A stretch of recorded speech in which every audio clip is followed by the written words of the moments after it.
We are officially in the green beans. It is now August 8th, and I decided I'm going to sit down with my morning coffee and clean off the ends and get these in the pressure canner today. All right, 25 minutes in the pressure canner, and we got 3 quarts of green beans. I hope we like these. I probably could have filled them a little fuller. There is a little bit of air or gaps in there, and a tiny bit of siphoning, but not too much. I think once they all settle down, they'll still be below the level of the liquid. And they've all pinged already as well. All right, let's see what we're making tomorrow. Let's grab these couple cabbages from the garden. I'm gonna try to do a triple batch of the canned coleslaw. There is some bug damage on these. I gotta peel some of the outer layers off. This one looks okay, but this one's got one there, and I think there's, yeah, a little bit there too. Anyway, I'm gonna get off the buggy parts and shred these up and see what it weighs. I think I have enough for a triple batch because it's 2 pounds per batch. And yeah, I've never tried this recipe, so this will be my first time doing it. I'm going for a triple batch. This is the recipe I'm using for the coleslaw. It's in the Safe Canning recipe website.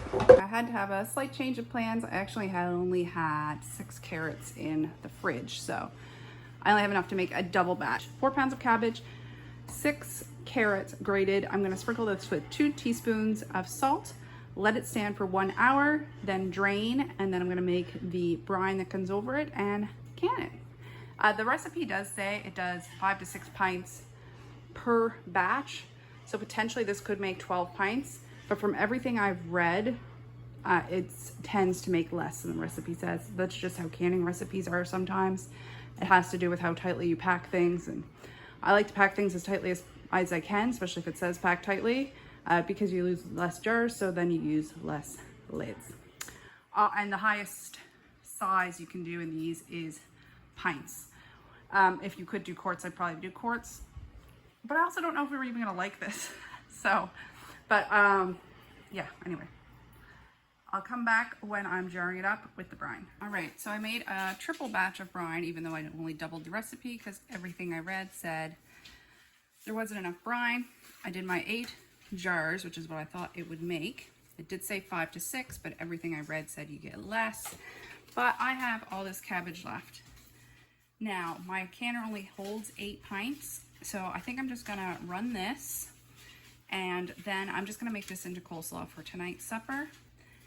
And tomorrow I might do another batch of this because I still have about a dozen or so heads of cabbage in the garden that need to be picked soon, especially since it's supposed to rain tomorrow. All right, so I'll fill these up with brine and get them in the canner. So there's my 8 pints of coleslaw and then my green beans in the background there. Okay, so today is August 10th. Today we are going to can up this chicken. I just bought this from Superstore. I just got home probably about 10 minutes ago.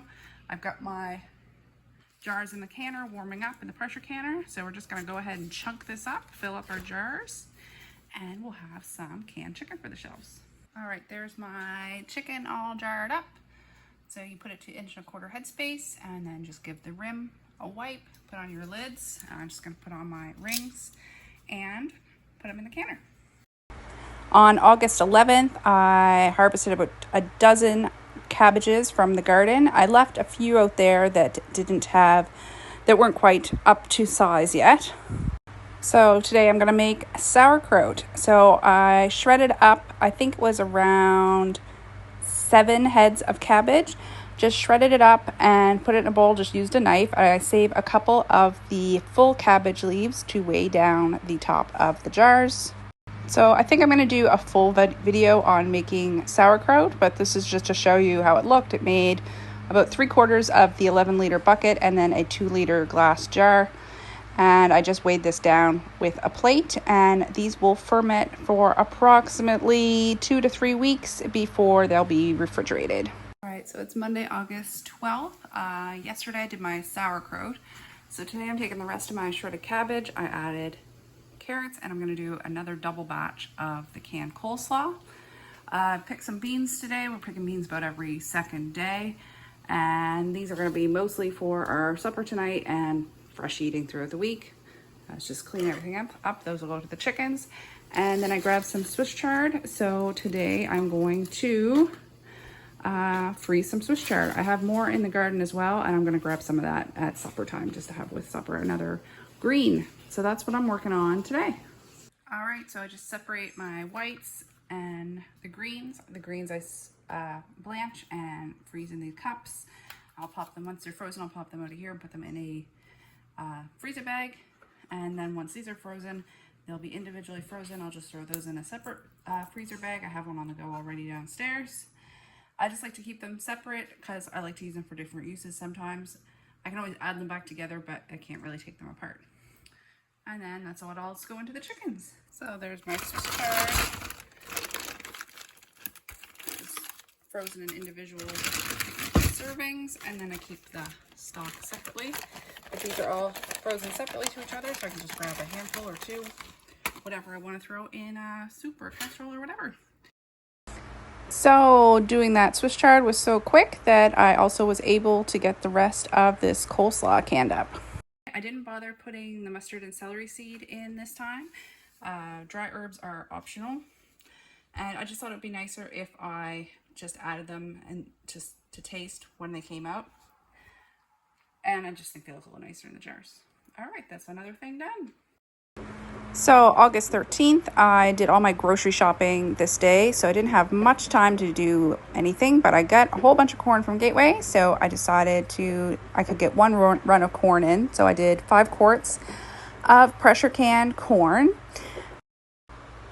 So here's everything I put up from August 7th to 13th. We have 16 jars of coleslaw, 8 jars of chicken breast, 3 jars of green beans, 5 jars of corn, about 10-ish liters of sauerkraut. We've got all that Swiss chard, and then I didn't do a video, but also I did another batch of parsley. So doing a little bit every day really does add up, and this will go a long way to getting us through the winter. Thanks so much for watching. Bye now.